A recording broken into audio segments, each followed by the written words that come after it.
engines!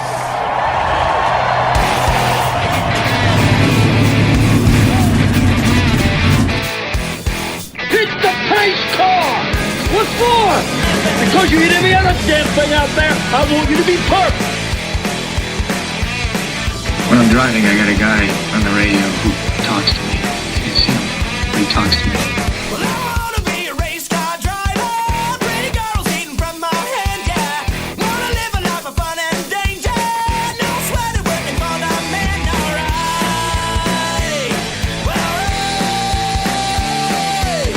Well, I wanna be a firefighter. Cool-headed when the heat is on, yeah. Save my baby from the burning building. Take all the way to sleepless on, alright. No, he didn't slam you, he didn't bump you, he didn't nudge you. He rubbed you. And rubbing, son, is racing. Good evening, race fans. Welcome to the Hoobazoo Radio Network and welcome to Drafting the Circuits. My name is Frank Santoroski. I'll be your host for the next hour as we go over this past weekend in racing and preview next week. Before I do that, let me introduce you to the panel tonight. I have with me Mr. Gray Warren from Richard Childress Racing, Seth Eggert from Motorsports Tribune, Indycar.com's Joey Barnes, and Christopher Deharde, also from Motorsports Tribune. How is everybody this evening? Great. Doing good. Fantastic. All right, well, great to have you all here. We had a full weekend of racing, all three major series in action. Formula One was in Hungary, where we saw Lewis Hamilton take his fifth win on the season.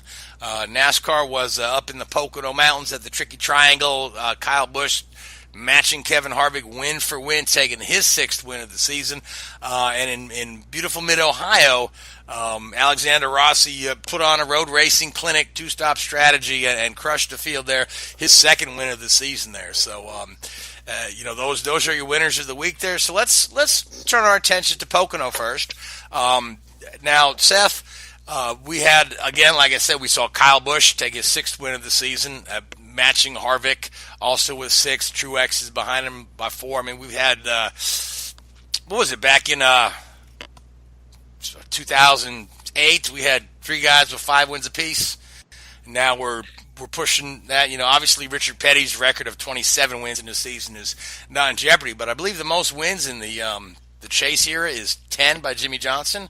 So we've got a pretty good battle between Harvick and Busch there for getting a bunch of wins this year, huh? That we do, but I will say Kyle Busch did not have the best car at Pocono. He had a little bit of help when Kevin Harvick got into his teammate Eric Almirola on pit road. That kind of spoiled the day for Harvick. You got a little bit of damage on the car, plus it put him with some poor track position too. And he did recover to get a good finish, but yeah, it kind of spoiled his car because it looked like he definitely had the strongest car up there all weekend long. Yeah, he restarted 27th with about 12 laps to go or something like that. And the reason why he ended up running into his teammate was because of the pit selection, which happened after Harvick initially got the pole and then was one of 13 cars, including both Kyle Busch and Almirola, to have their qualifying times disallowed because they failed post-qualifying tech. Now, this season happened more and more, the post-qualifying tech thing, and we've talked about it on air, we've talked about it off air, how maybe there needs to be a harsher penalty for failing post-race inspection, because the guys aren't losing a lot. Well, this week they actually changed a little bit. It was an enhanced weekend. Yes, and both Harvick and Kane failed tech 3 times, so not only did they lose their starting spot, they lost their car chief and 10 points on top of that. Yeah, and what they did, they checked in. It was essentially a 2-day show at Pocono for the Cup cars, and there was no pre-qualifying tech. All the tech took place after qualifying, so that's why it led to a little bit of that. You're going to see the same thing take place this weekend at Watkins Glen. They're going to have a similar setup. It'll be a 2-day show for the Cup cars again. They'll actually go in Saturday and do their practice and qualifying and race Sunday. So yeah, and that's an unusual thing because that last last week was a scheduled a 14-hour day for the Cup garage. They went in at 6, and the garage was scheduled to close at 8 o'clock. And after they had the technical problems with 13 cars not passing it, some teams did not get out of the garage area until well past 10 o'clock. So that's an extremely long day. Go ahead. Just a note on that, because of that, this weekend at Watkins Glen, yes, it's an enhanced weekend, but they're not doing post-qualifying tech until 8 a.m. Sunday morning. So the cars will be impounded after qualifying, and we won't know the official starting lineup until Sunday of the race. And I'll tell you the reason for that's because they got it's a twin bill up there, and they've got the Xfinity cars racing, and the Xfinity race starts late on Saturday afternoon, and many of the inspectors that work for NASCAR actually pull double duty and do both races. So that's probably one of the reasons they're going to have to shift and do that Sunday morning. That's got to be a so little... If we have inspection after everybody's left the track, and we can get rid of to have people throw poles away by NASCAR, why can't we do that for race wins now? That is a good question. Yeah. Well, NASCAR's just, that's just the thing that NASCAR's done for years and years, and I agree with you 100%. There's no bite or no teeth in really the rules that they have. People will do a lot of different things, and I'll tell you, if I know that I'm not going to have to give up the win in a lot of cases, I'm going to stretch those rules as far as I can. That's just the way it is, and the way it always is and it'll be that way until NASCAR decides they want to do different. And then, we've asked that same question for the last 50 years. Yeah, now the thing I'm thinking here, so now we're going to impound the cars after qualifying at Watkins Glen, and so the strategists have no idea where their car is going to be started. They don't know whether or not they pass tech. Now, mind you, on a long oval race, starting position is really not that important. But track position means a lot at Watkins Glen. Wouldn't you say this is a little nerve-wracking to not know where you're starting to play your strategy? Yeah, absolutely. And may I add one other thread to this? There is a good chance of rain Friday, Saturday, and Sunday at the Glen. And yes, rain tires are going to be on hand for the K&N Pro East, the Xfinity Series, and the Cup Series. And I read an interesting new rule of NASCAR made that they're going to ban windshield wipers unless it's raining. That starts next year. Yeah, but I mean, why? Why make the rule? They say, we're banning windshield wipers in dry conditions. Is there some advantage to windshield wipers? There is, actually. Yes, there's a downforce deal. You can put the windshield wiper on the car and position it on the windshield, either a cannon at an angle or anything, and it is several counts of downforce in the wind tunnel. So basically what they're going to do, you'll have the stud that the arm mounts on. It'll protrude through the windshield, but it will not be put on until there is rain. And on top of that, teams are also making windshields of different sizes to try to get more of an advantage. And that was evident at Sonoma earlier this year when a handful of teams had ones that were about 2 to 3 inches taller than all the others. Yeah, and see, that's been going on forever. That's not gonna change. But basically, guys, that's the nature of the sport. I mean, these guys are paid to stretch the rules, and they're going to continue to do it unless you start doing a spec car that is handed to them, and they don't have any control over building the car.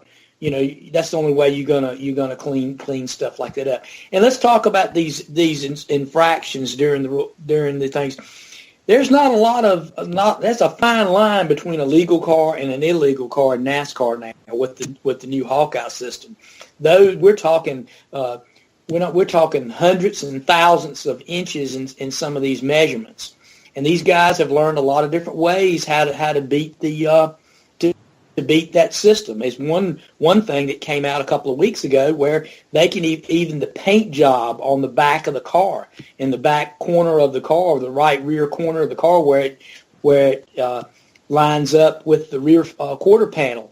You can change your color scheme to where you have a blacked out portion of the car that will confuse the Hawkeye and give it a different measurement. These guys are sharp, man. They don't miss a lot of stuff. And if there's any area that they can find to encroach on, they're going to do it. And that's the way the business has always been. You don't have to like it, but that's just the way it is. And these guys are gonna fudge the limits, and that's what they're paid to do. All right, so let's turn our attention back to the race for a moment, because I did want to mention that we had some unfamiliar names here at the top. Some of these younger guys, Daniel Suarez with the second place there, Alex Bowman in third, and then young Eggert Jones, who won a race earlier this year, taking a top 5. So what are your thoughts on some of these young guys here? Suarez, is he ready to contend and win? Well, he's in a good car. I mean, oh, yeah. No doubt about it. And he's got another year experience in that car. So yeah, he and Eggert Jones are out on equal footing with Joe Gibbs, and I think it's just a matter of time. I was impressed with Suarez when he ran the All-Star race at Charlotte. We spoke of that the week after that, how well he ran and what a great race he drove there. So yeah, he's on the verge of being getting in victory lane, and that speaks to the equipment he's in, and of course obviously he's got talent, or Joe Gibbs wouldn't have put him in that ride, And one other thing too is the Chevrolets probably had one of their best runs of the year, with Chevys finishing sprinkled throughout the top 10. Eric Bowman ran well, Kyle Larson ran well. Chase Elliott ran well during the race, so Chevrolet had a little bit to cheer about. Ryan Newman finished 7th, so 8th. That's right. They had him 7th at the end of the race, and after they checked the cards and everything at the end, he was awarded 8th place. So good runs for the Chevy teams. That's probably one of their better races. Chevy's only won one race this season so far, and that was the season opening Daytona 500. So yeah, we still talk about Chevrolet being kind of behind the 8 ball, but we're seeing a little bit of a resurgence from the Chevy teams.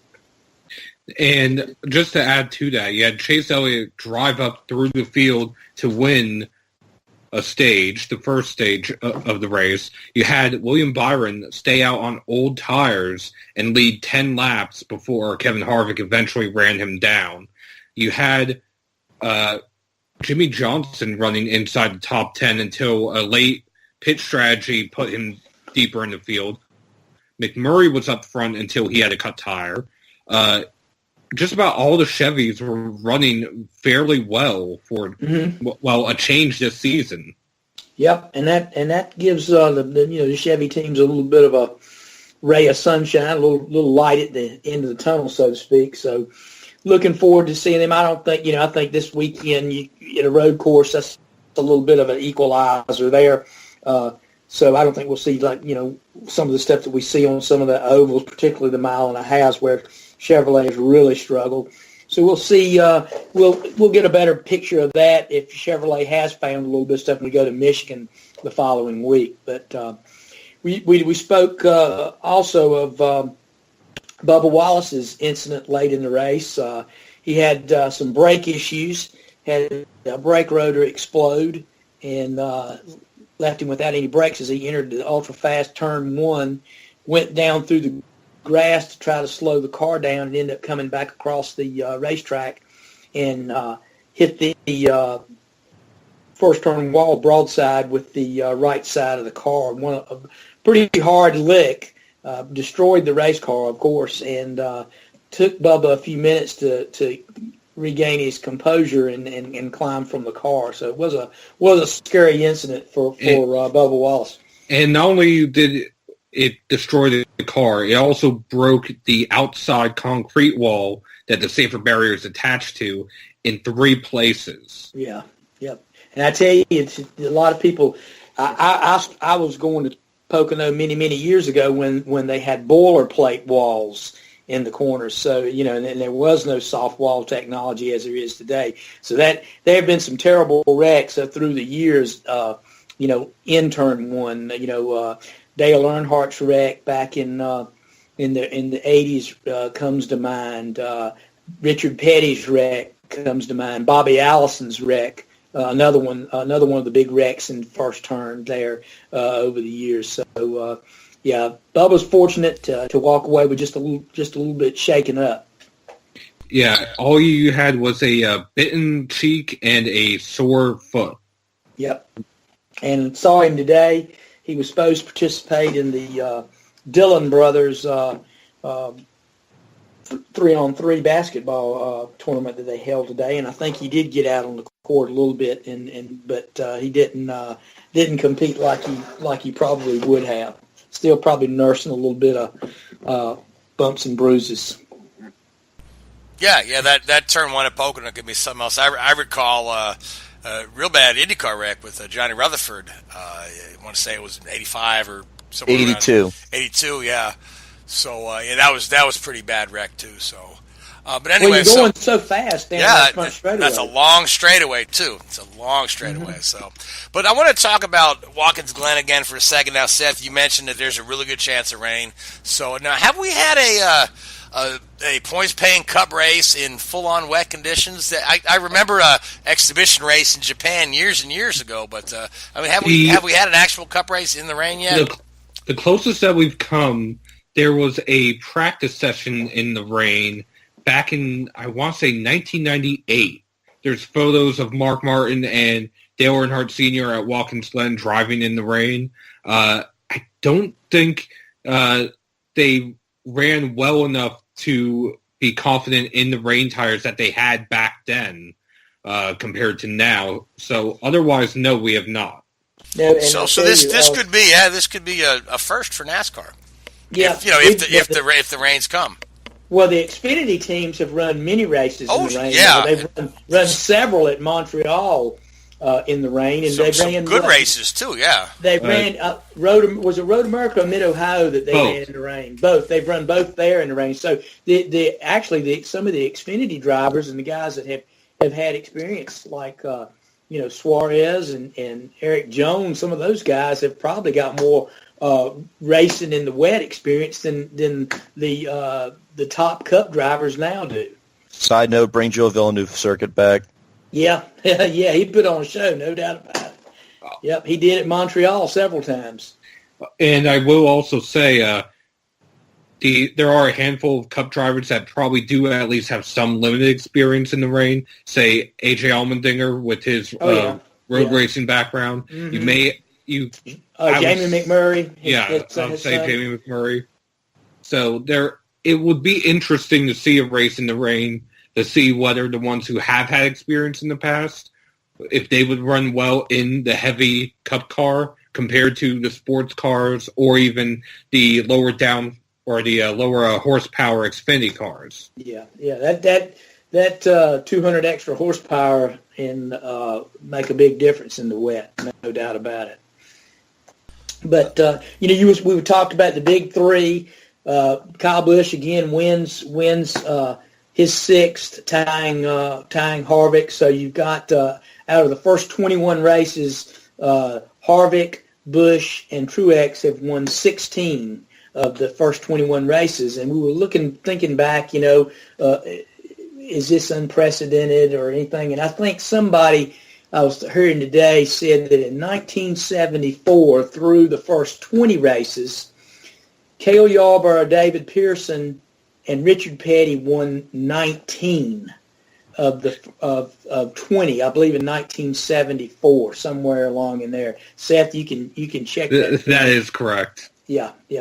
So it's not totally unprecedented, but it is.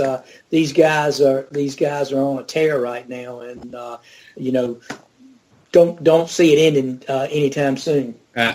The last I checked, between Truex, Harvick, and Kyle Busch, they've won 74% of the season. The highest percentage between 2 or 3 drivers, it was Dale Earnhardt Sr. and I believe Jeff Gordon in 94 or 95, and it was 94% of the season. And that's a pretty lot. impressive. Yeah. Yep. All right, so Seth, there's some news coming out of the Truck Series. Noah Gregson. Let's go over that story a little bit. At Pocono, Noah was fighting a stomach bug, and he had been to the infield care center 3 times on Friday, their practice day. On Saturday morning, he went back there a 4th time. Then they were preparing to qualify. He was standing next to his truck when he passed out. He obviously did not make a qualifying attempt. He was whisked away to the infield care center where the doctor decided that he was not healthy enough to compete.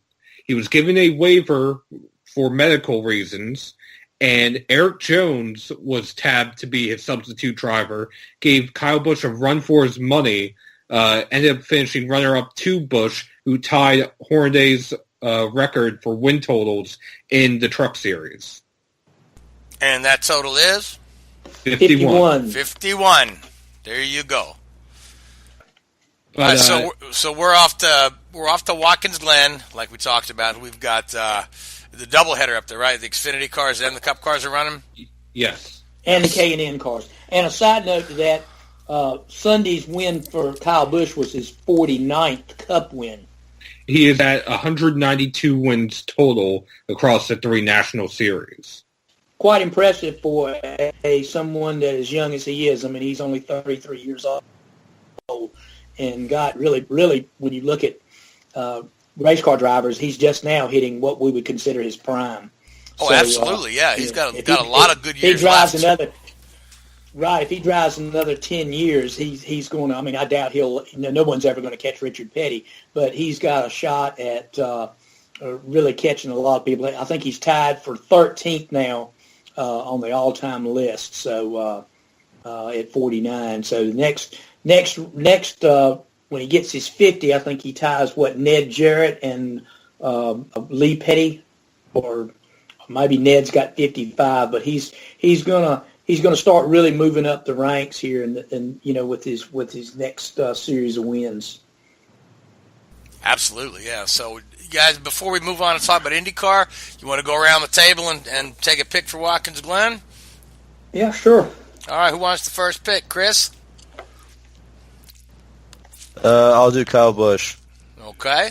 And Joey? I'll say AJ Allmendinger. Okay. Seth? Daniel Suarez. All right, good pick. And then Gray, for you?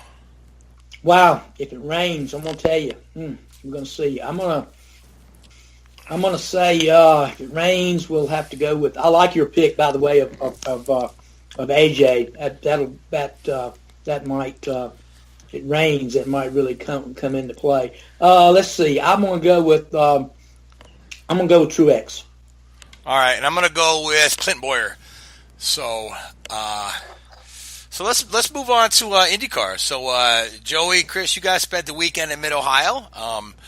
Alexander Rossi took the pole, took the win. 2-stop strategy worked out just perfectly for them. But the real star of the show was Sebastian Bourdais, was it not? Yeah, he had a bit of a off qualifying after he had an incident on his outlap in the first round of in the first group of qualifying that he was in. Fortunately, he did not get a chance to post a single time, so he started last, 24th on the field. Executed a 3-stop strategy very, very boldly, and drove really, really hard, and was able to climb all the way up to 6th position by the end of the race, which is a really, really strong effort for Bourdais. And talking with Craig Hampson after the race, his race engineer, it was even more impressive when you consider the fact that the mechanics had to spend a decent amount of time there the night before actually changing out the gearbox on the car. So that had a little bit of prestige to the drive as well. Yeah, and the other thing to point out there with that drive is that it was the drive from the back to the front was done without the aid of any yellow. The entire race went green, so there was no bunching the field, no catching up to the field. That was all on his own speed and pace. Which was a real surprise when you consider the fact that every single practice session had, I think, 2 or 3 red flags, and qualifying had a couple of red flags too. There was a lot of, people saying, oh yeah, we're going to have 3 or 4 cautions. Oh no. It was caution-free, just like it was in 2012 and 2013. And I think if I remember right, Rossi was the only driver that actually executed two-stop strategy and ended up, winning by 12 seconds over Wickens, and I think Will Power was third. Yeah, Will Power was third. Yep. Yeah, go ahead, Joey. I just look at the situation, and I'm kind of laughing a little bit because everywhere that you would expect Scott Dixon to be strong and just unbeatable, we look at Mid-Ohio, we looked at a place like Watkins Glen to fit his style. Every single time that Dixon has shown up at these racetracks lately, the guy that he's always having to try to go through is Alexander Rossi. So when we're talking about the championship, we saw him close the gap in that championship too. Like Scott Dixon's lead now, I think, is 41 points or something like that. So, to go from outside 50 points to closing it down, if this thing continues, Gateway is still a relative unknown with just one race there, and it's a brand new aero kit, so we don't know what we got there. And then Portland, we've only seen a few of these drivers compete at Portland, and that was, a decade ago or more. So, you run into a situation where the rest of the season's really interesting as it's starting to take shape. And I think that when you're looking at guys like Rossi with this two-stop strategy, obviously Rob Edwards, we heard Jeremy last week say that a lot of his aggressive strategy calls were Rob Edwards. And, here we go with the two-stopper. I don't know why more teams didn't at least try it. But, when you really start to look at this thing, you've got to wonder, okay, well, between Penske and Andretti and Chip Ganassi, I think maybe Andretti does have the upper hand as we start going towards the end here. And, I think the other thing, and we should get into it here shortly, is Dixon's contract. It was definitely one of those things discussed at Mid-Ohio. Where's he going? What's the speculation there? And how much does this championship factor into if he stays at Chip Ganassi Racing or not? Because you've got to wonder, based on how much they're willing to give him and based on how much they have budget-wise to keep everything going, where's this thing going to continue to move? So to me, there was a lot coming out of Mid-Ohio, maybe more than just the typical great race, great finish by Rossi. I think there's a lot of different unique storylines coming down to the end of the season here. Yeah, not the least of which was the fantastic crowd they had on hand too. I mean, that place was absolutely packed. Yeah. So, but we'll talk about Dixon's contract in a minute. But I wanted to get into this because I want to say that some people are making a bigger deal out of this than they should. But Rossi backing up the field at the start. I mean, that's a classic road racing move. I mean, I remember when I used to race Formula V's a little bit, I never actually started from the front row. I wasn't that good to back up the field on my own, but guys would always do that. But I mean, it looked like he backed him up a little more than usual. But do you think it was dirty? Do you think it was out of line? I think it was a case. I think it was a case of the rest of the field were trying to accelerate and anticipate the start, and they really messed themselves up. And really, there wasn't anything to investigate because it was the back of the field getting too anxious for it. Right. Same thing like with Will Power at the end of the race in St. Petersburg in 2014 when they had the incident there. So, I mean, people were just too anxious there at the start of the race, and some people had sour grapes about it. Yeah, but I want to say like the television people made a bigger deal out of it than it needed to be. Especially certain Mr. Paul Tracy, So, but I mean, it's a classic, restart move, start move. You back up the field, But Tracy called it a brake check. Yeah. Yeah, it's funny that you mentioned his name because he's been an advocate for trying to find a villain in IndyCar for a while, right? Yeah. And so when somebody does something that's questionable, he's quick to call him out on it. And you know what? For my money, anything that you do in that situation, barring wrecking somebody and spinning them out at the beginning of the race, is gamesmanship. We see where the pace car is they're starting to pull off, and we see the field starting to get filed up. And, the way that I've always looked at a start of a race is you go on the leader. Whatever the speed, whatever the situation, you're going on the leader. And I know that there's certain minimums and maximums set in the standard, but it's all about the leader trying to get that advantage that they earn that right based on qualifying. So, you're over here looking at turn one, and that's, I think that situation plays out. I think it's gamesmanship, and I don't hold anything. It's not like Paul Tracy's probably never done that in his entire career. So, you look at that, and then I don't have a fault with it. And however they want to look at it is however they want to look at it. I don't think that at the end of the day with that two-stop strategy, and considering that the margin of victory was by like 14 seconds, I don't think anybody can argue that actually impacted the outcome of the race, because it didn't. No, it didn't. No, but you and I agree. Yeah, there was nothing wrong with the move. So, but let's talk about second place finisher there. Another great run from Robert Wickens. I mean, this guy's got to win. Certainly if not before this season's up, but he's got to go into next season pretty strong, huh? Yeah, I mean, I think a lot of this also is just how in sync the Schmidt-Peterson group is right now, and how they've been since Pierce Phillips and everybody kind of came together to kind of get everything pointed in one direction, and we've seen what can happen. I mean, Andretti Autosport, we've talked about in the past, they've relied on continuity. And with Schmidt-Peterson, you're looking at a group that's trying to just find the right talent and point them all in the right direction. And I think that when you're looking at engineering, driver lineup, everything is going one direction, and that's forward. And that's why we've seen some of the runs we've seen out of Hinch. I think that's a big product of why we've seen Robert Wickens.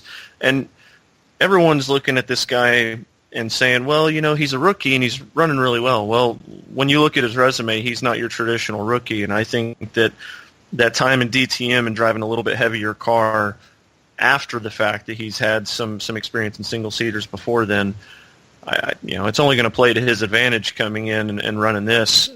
I would like to sit there and look at the schedule and say that if there's a place before the end of the year that he wins, I think you really look at Portland. It's relatively flat, and that kind of style maybe plays to his advantage from what we've seen with the way that street circuits play out. And I mean, not that he necessarily has a weakness as we've seen so far. I think Pocono is going to be an eye-opener for him for sure. But a Gateway, based on how he did at Phoenix, you got to think that he's going to be pretty stout there. I think it's just a matter of making sure that they continue to hit on the right setups and get everything pointed in the right direction. And yeah, I absolutely think that if not this time, if not this win coming this year, he's definitely going to be winning in the first 3 or 4 rounds next year, because he's just been absolutely good. All right, absolutely, yeah. So now let's get back to talking about Dixon's contract. Okay, so there's a lot of talk, a lot of different talk. We've got Dixon interested in McLaren. McLaren, are they coming? Are they not? We've heard they are. We've heard they're not. We've heard they said we're not coming. We're bringing Alonso. We're not bringing Alonso. Alonso's going to Ferrari. Then the latest is we've got Colton Herta testing with Mike Harding's team. We've got a rumored Harding as a junior Andretti team next year to maybe farm out some of their talent. So, I mean, how much, and Dixon, we're talking about, Dixon, obviously Ganassi would like to retain Dixon, but the word is that people are throwing bigger numbers in front of Dixon than he's seen in his career. Whether you believe that or not, Dixon's kind of quiet himself. He just says he, focus on the championship, things will work out. So, but realistically, Joey, Chris, what are you guys hearing that seems to be more rooted in truth than others? I mean, I'm going to let Chris run with this one. I've got an opinion about how things are right now, but that's not necessarily based on facts. So, all right. I just heard what y'all have heard. Apparently Penske's trying to get Dixon, which I don't blame him. I mean, Dixon's probably, if you look at it statistically speaking, he's the most talented driver of the last 25 years. I mean, Penske wanting him, I can't see why not. As for Harding, they're going to have a rotating bunch of seats over the last few races. With Colton Herta testing for them at Portland, hey, they might even run him at Sonoma. I don't know. I mean, I can't see why not. At that point, the Indy Light season's over with. Let me ask you this, Chris. Yeah. Based on the 3-driver lineup that's at Penske right now, all 3 champions, and the fact that at come Indy, you're running a 4th car and it's Elio, stay with 3 full-time entries, and you don't really have the budget to go and expand that to 4 and then make it 5 entries in Indy 500 next year, assuming that you go with 3 drivers. If by some chance he decides to say, hey, I think I do want to come over to Rogers' team in that situation, because Pagano. I see, but you look at last year, he's the runner-up last year in the championship. He's also the guy that won the championship the year before. I don't know. I understand Scott Dixon's an elite talent. You can't get rid of Newgarden because he just won the last championship and he's won a few races, this year. And Power just won the Indy 500 for you, and he's probably, I think, Penske's most successful driver ever, other than Rick Mears. What have you done for me lately? Win the Indy 500. In yeah. Pagano's case. Yeah, but I look at this situation, though, and this is kind of where my frame of mind is with this, is if you're in a situation like Scott Dixon, it kind of works a few ways, right? Like, A, you're leaving Mike Hull, potentially, who you've won a lot of races with, who y'all have got a really good relationship. Has this, and that kind of goes into the Chad Knaus, Jimmy Johnson situation. Has it worn out its welcome, or are y'all just starting to is that just part of the relationship dynamic? But I think the other end of that spectrum is also, like, you've associated Chip Ganassi Racing and Scott Dixon. Scott Dixon, if he could go off on his own to another team and prove that he can win at a higher level or an equal level, then we're going to look at it and go, well, that's more Scott Dixon than it was Chip Ganassi Racing, because we've seen how the other cars at Chip Ganassi Racing have performed over the last 4 or 5 years. So I think there's a lot of variables that go into play like that. But at the other end of that, I don't recall every single person that, Mario Andretti drove for. But I still remember what his legacy is with his wins and his poles and everything like that. So to me, when I look at Scott Dixon,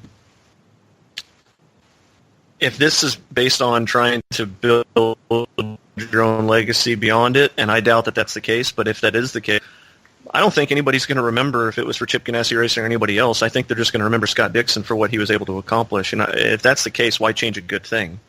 The only thing I would reply as opposing that is that Mears, a lot of the reason why some people remember him is because he only drove for Roger Penske. That being said, the only other thing I want to bring up with Scott Dixon, I mean, people saying McLaren and this and, throwing out other observations like that is, assuming for the sake of argument that he does go to Roger Penske, his sports car ride is going to change up, obviously, because Penske does have a sports car program now in prototypes, and Scott has driven the Ford GT for them, especially at Le Mans a couple of times, and at the Rolex 24.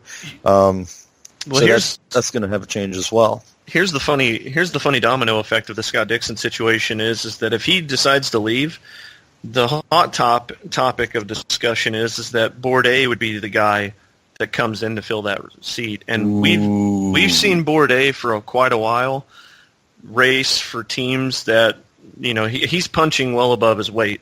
So if he finally got with the team again, like he was back in the day with Newman Haas, if he could finally, during the IndyCar era, be with the team, not that Dale Coyne Racing is somebody to shove over, because clearly they know what to do and they know how to win, but to go to a place that's established with that many wins and that many championships, to give Bourdais that opportunity, again, this is all hypothetical. This is all rumor mill, but you got to wonder, with the contract, from what I understand, being a 2-year deal that he signed a couple years ago, so it expires at the end of this year, you kind of wonder, Bourdais getting that opportunity, what could that then entail? I think this is just the beginning of many dominoes. My question that I'm looking at is, would Bourdais insist that Craig Hampson come back as his engineer? Because Craig's was with Sebastian back when he was at Newman Haas. He was at KVSH Racing back in 2015,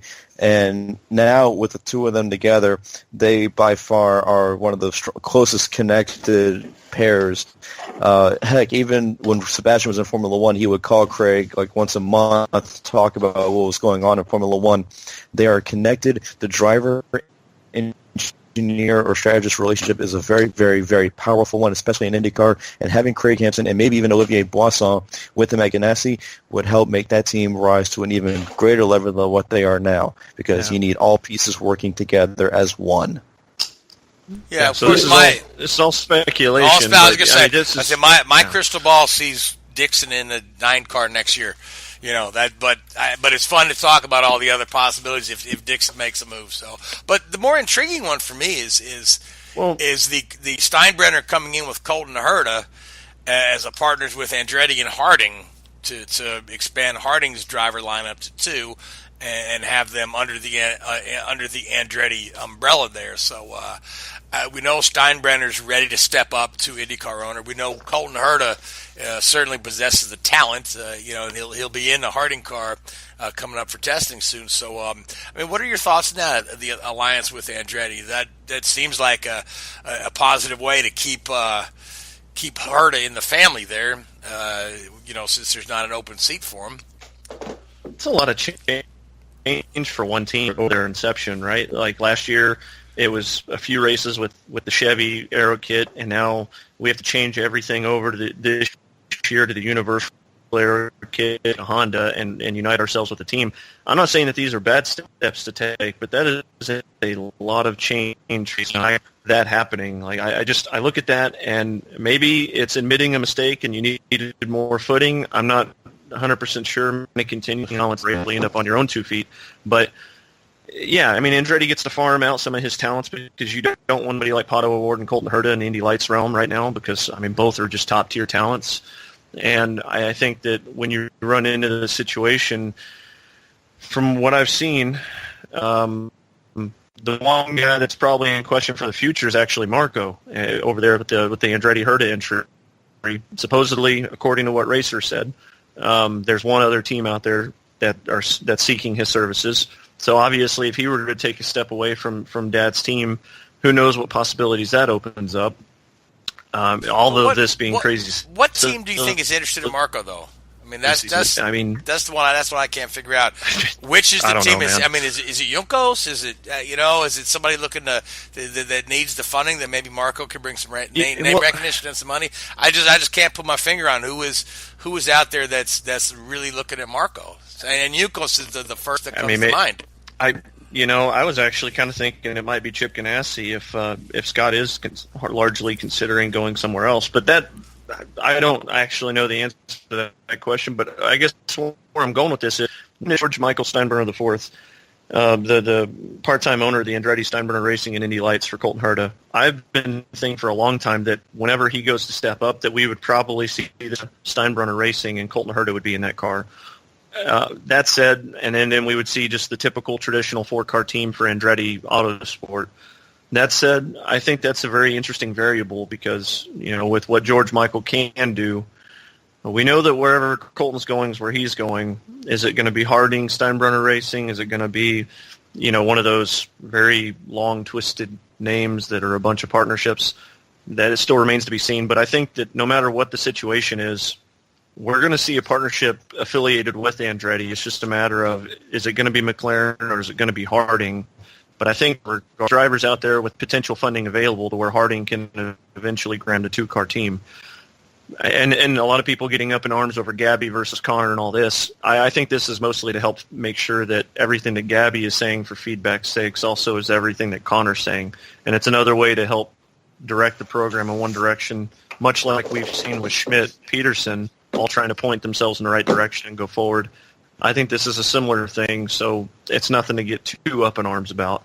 Yeah, I mean, Harding's maintained all along that Gabby is their guy for next year.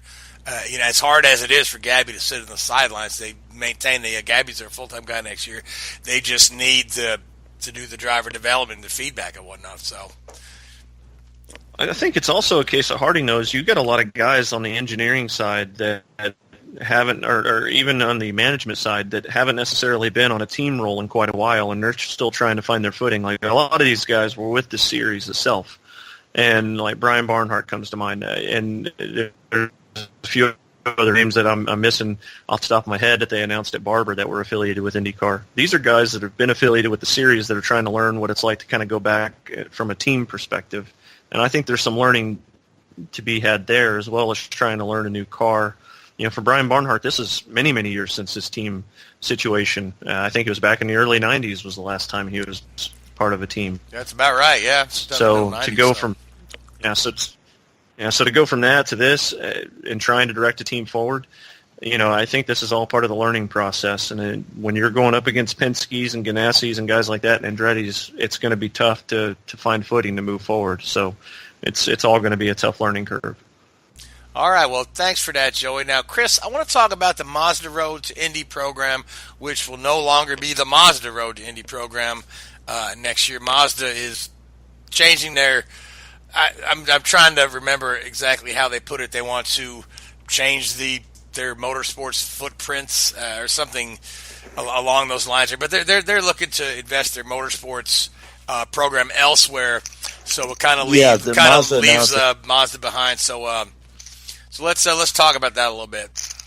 It's really sad because Mazda's the program for so long, but I mean, of course, things do run their course. They've given about over $12 million in scholarships to drivers moving up through the ladder, and without Mazda, some of these drivers that are in IndyCar today wouldn't be there right now.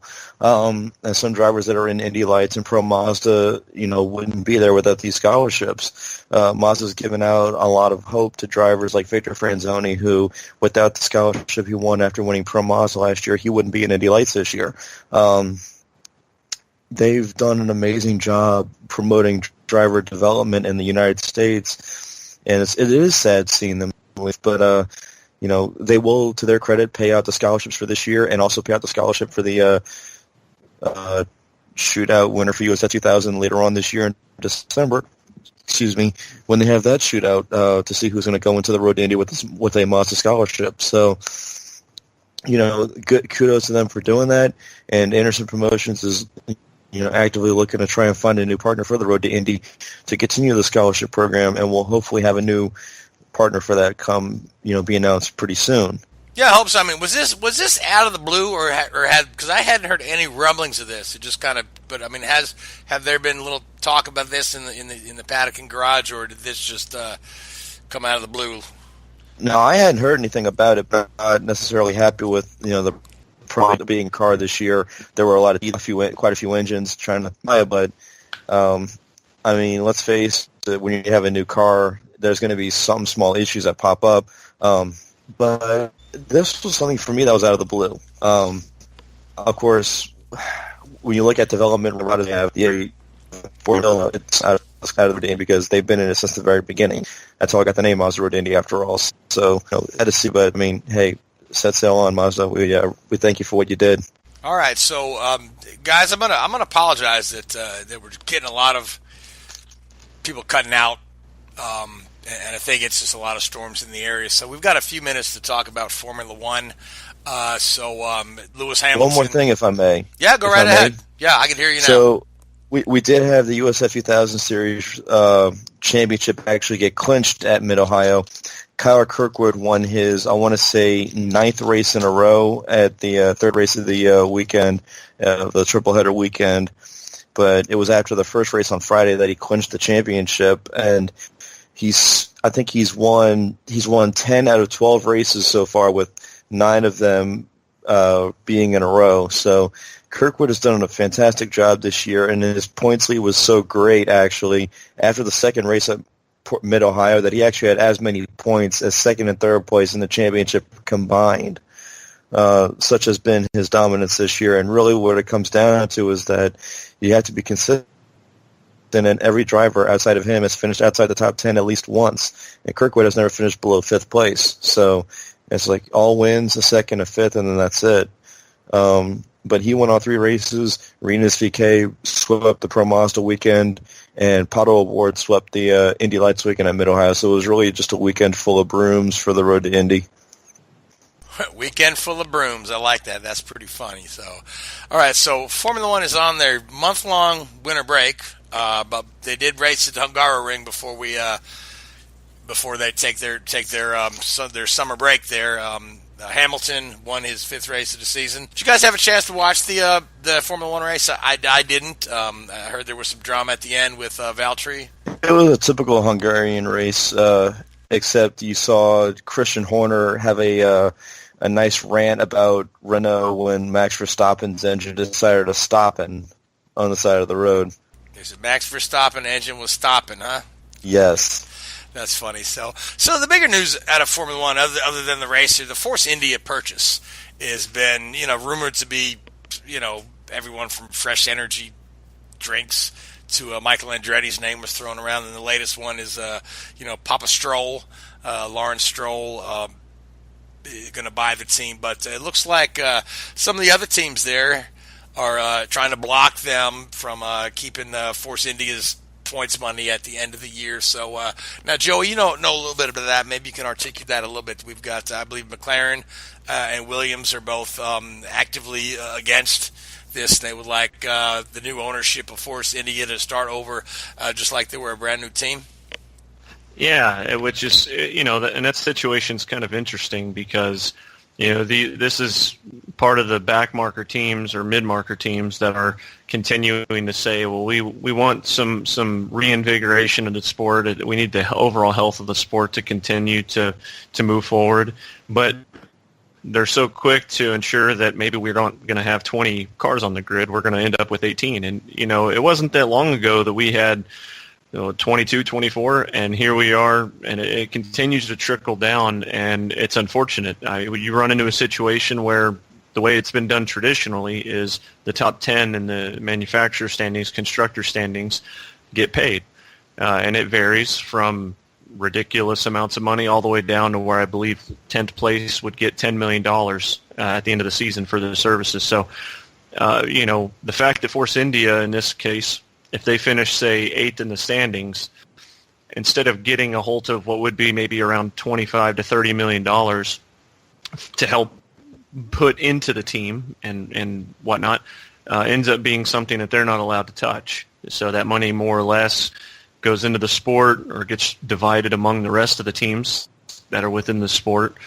And I believe it was mentioned before we went on air, is Haas's situation, something around the fact that they can't touch money that they get before the season or after the season rather for 3 years, since they're a relatively new team. If that situation is the case, then that means that this structure that's being put in place, the block that's being put in place by Williams and by McLaren, would then hinder the new owners from receiving payment at the end of the season for 3 years. So it's a really big asking price for an investor to come in and try to put in ridiculous astronomical amounts of money to try to keep up with some of these top-tier teams.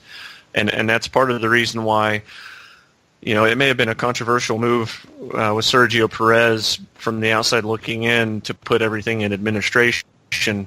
But from his press release and what was talked about is a lot of the employees came to him because he's actually one of the partners on the team, because he's a paid driver that comes with a lot of backing. And by putting them into administration, it gives them their jobs for a little bit longer to at least find a new investor. And essentially the judge rules where the direction of the team goes versus just somebody from, say, Force India who's already kind of said, okay, I'm done with this. One of the chairman representatives then in turn trying to sell the team outright to an individual owner. This more or less becomes a bidding war that a judge will seek out. So it's an interesting situation to be in. I want you to know that you could have a deficit. I mean, put this into astronomical terms. Over the next 3 years, if Force India were to place 5th in the championship, in the Constructors' Championship, that they could lose out on what's essentially somewhere around $100 million over a 3-year span.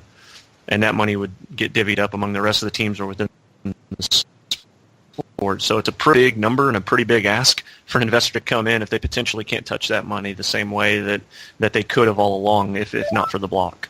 Yeah, the way I'm seeing as of 2017, each team was awarded $36 million for simply, racing, living, competing each week in Formula One. So that's $36 million 3 years. That is well over $100 million that they lose. And the teams, the way I read it in the Concord Agreement that every team signed in 2013, that teams have to race 3 consecutive years to receive that bonus that we just talked about. All right, well, we'll see. I mean, this story is far from over. What happens with Force India, whether we have just 18 cars on the grid next year, or if things fall into place to keep those 2 cars on the grid. But what we are is out of time for this edition of Drafting the Circuit. So I want to thank you, Greg, Chris, Joey, and Seth. Appreciate you guys coming on. I want to thank Hoopazoo Radio, iHeartRadio,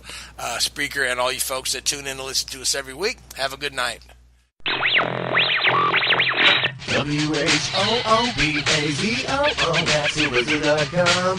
Enter website, enter website, enter website, enter website.